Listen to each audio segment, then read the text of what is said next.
Hi, everyone. Welcome back to Beguiled by Books. Today, I'm sharing my Mega March reading wrap-up. Cue the music. Friends, March was a crazy month. It flew by, and I think it flew by partially because I read so many books. I read a total of 18 books this month. I started March in what I call weird girl fiction era. I had several small short books that were, again, just kind of weird and unusual and don't necessarily fit into an easy to name genre. I started with The Forest Brims Over, and this was one of the best sellers at my local bookstore in 2023. I picked it up in 2023, but stuck it on the shelf, hadn't gotten to it, and it was short and I decided to read it, and I did. It was really weird. I really enjoyed it, but it is a Japanese novel that was translated into English. Absolutely fascinating, really cool context, and it definitely helps if you know a little bit about Japanese culture, especially their gender norms and societal culture. So loved it, really cool, very different from anything that I've read, and I really could visualize that anime manga style depiction in my mind. And I loved that my mind immediately went there, and it was so beautiful and elegant the way it was written. Really cool book. Definitely think y'all should check it out. The next short and weird girl fiction book that I read was Our Wives Under the Sea. Again, picked this up at my local bookstore. What is it even about? It's kind of a horror love story, I guess you could say. So two women are married. One goes on a deep sea exploration mission as part of her job, is lost at sea in a submarine way longer than expected, comes back and is a changed woman. And how she is changed is where that horror element comes in. And it's a fascinating tale of what love truly is, what it can mean to an individual, and the extenuating circumstances that happen in our lives that make us reflect on ourselves. So really interesting weird girl book. Very much recommend it. The first ARC I read was The Hemlock Queen. I was fortunate to get the Foxglove King a few years ago as an ARC, and I was excited to get The Hemlock Queen as well. And I think this is one of the rare instances where the Hemlock Queen is better than the first book of the series, The Foxglove King. I thought there was a lot of world building and a lot of stage setting in book one. And while I enjoyed that, I thought book two was even better. The author did not fall into the trap of letting the second book be the stepping stone book. It was a full story unto itself, and it definitely left me wanting more. So I'm really excited for the third book in that trilogy. The next book I read was Poor Dear. And Poor Dear falls into the weird girl fiction book, and I'm still not sure what the book is really about. But to give a quick recap, a 4-year-old goes through a traumatic experience and develops an imaginary friend from that trauma. And that imaginary friend follows her into adulthood when that traumatic childhood event kind of comes back to haunt her. Again, short book, very powerful. There were some moments in there that were definitely some, oh my, moments that make you think about your own childhood experiences and how your interactions with adults worked and happened and what you took from that. So very powerful novel in that regard, but very different, unlike anything I've read before.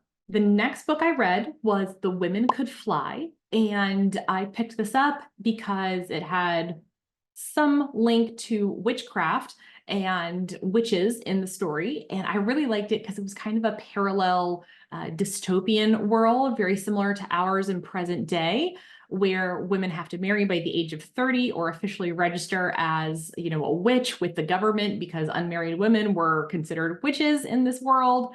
And what happens when a 28-year-old is approaching this age and she is faced with a choice to follow a path or to follow the traditional path and get married and kind of just be that expected woman.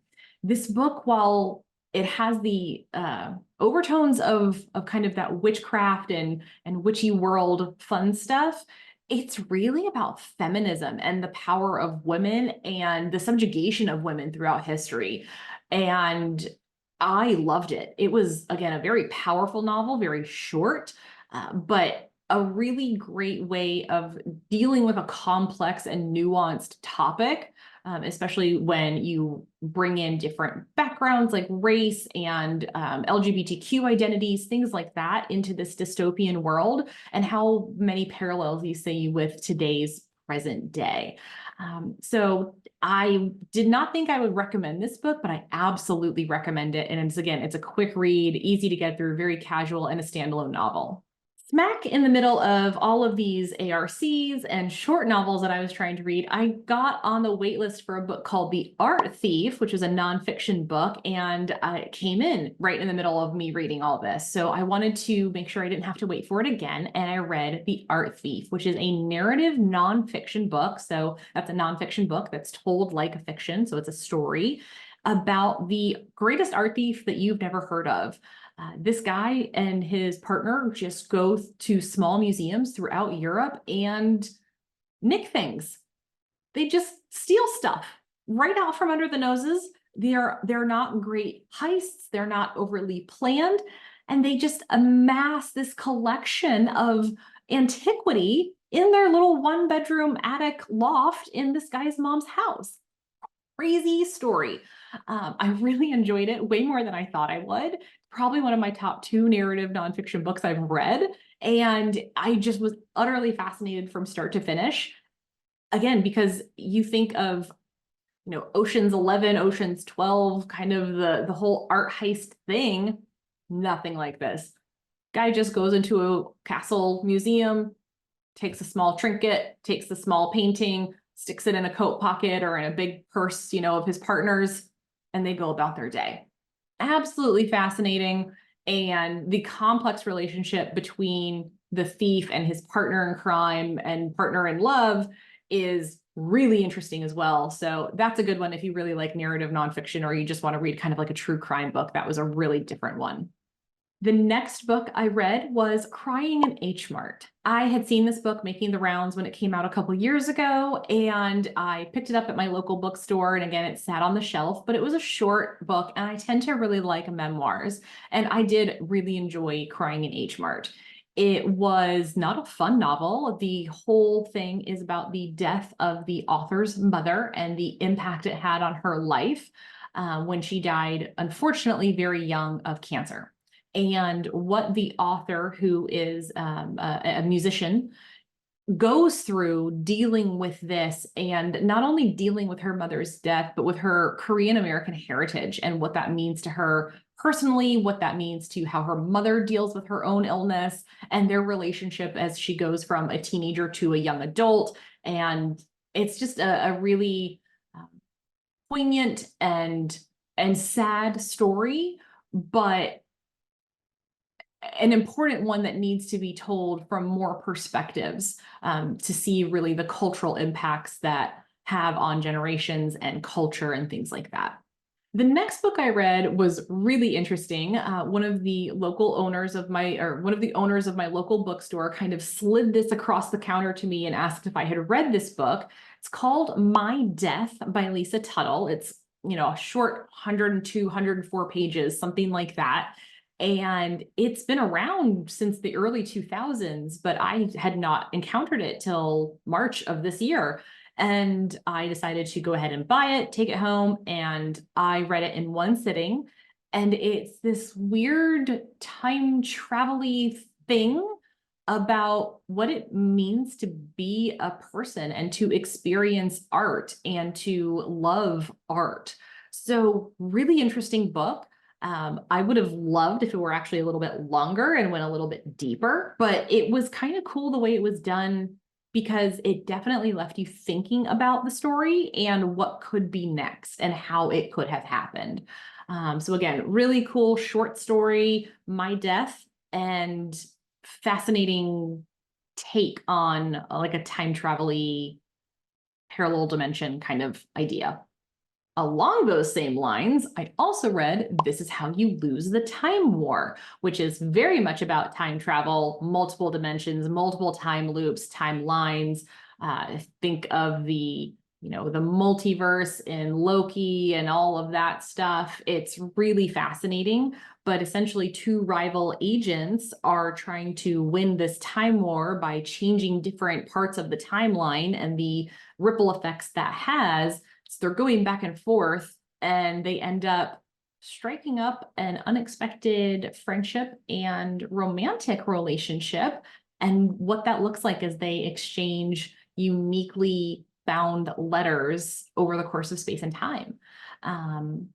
I've never read anything like this. Again, it was a short book, under 300 pages, and I definitely am going to keep that and reread it. I feel like that's one of those books you can take in at different points in your life and take something different away each time you read it.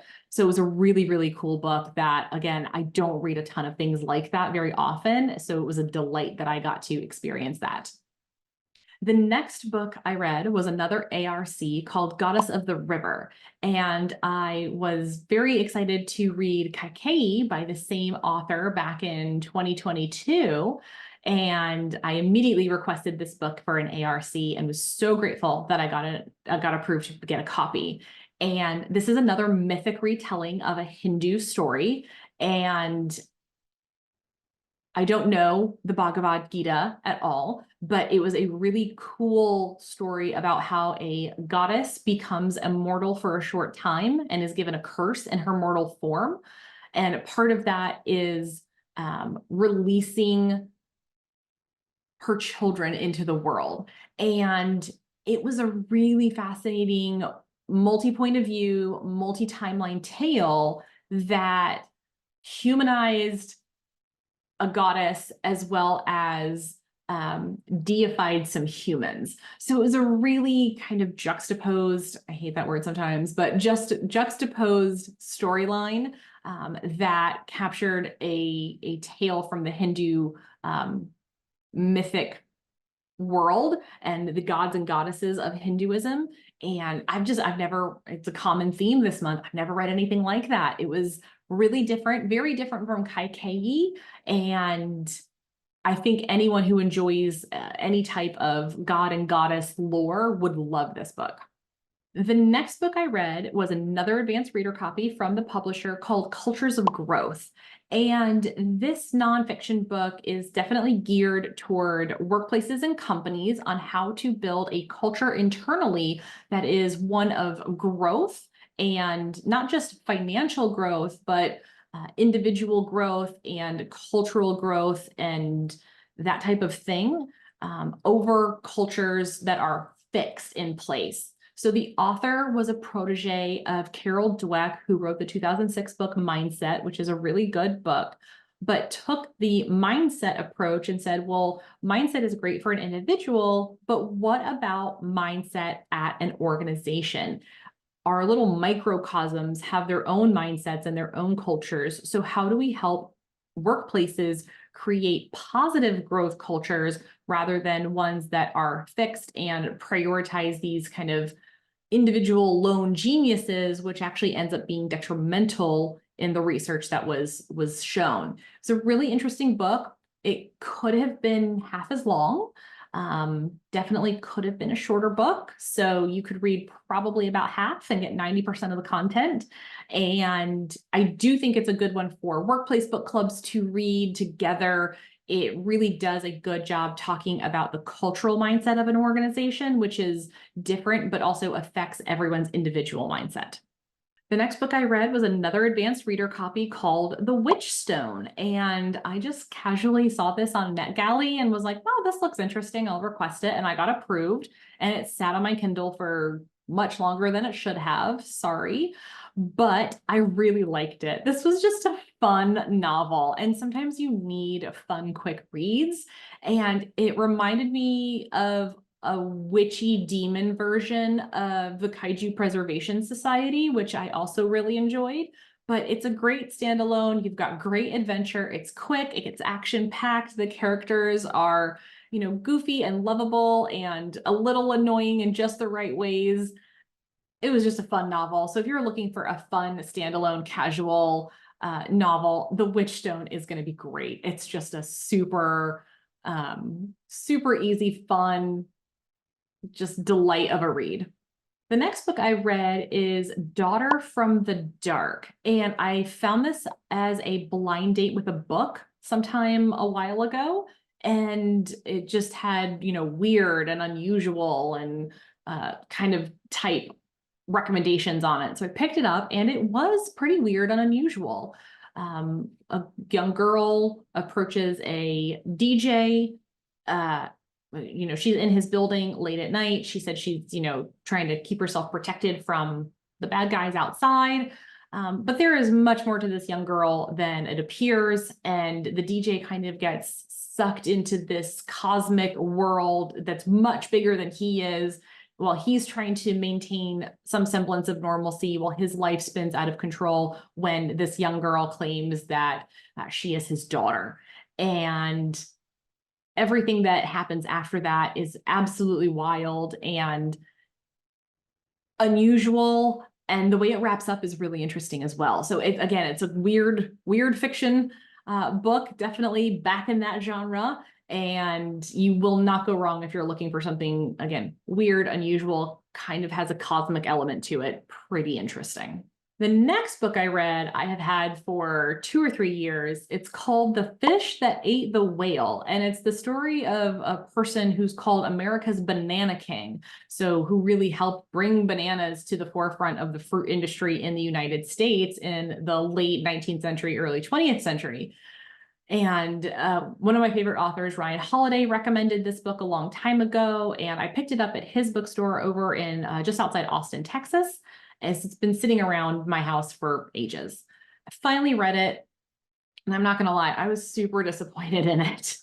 The story itself is fascinating, but the way the author wrote it made me a little confused. It was kind of multiple timelines. There were a lot of people that were introduced and had a government name and then some type of nickname that they were called, and there were multiple countries involved because this guy was, in Honduras and other locales getting the bananas, bringing them to the United States.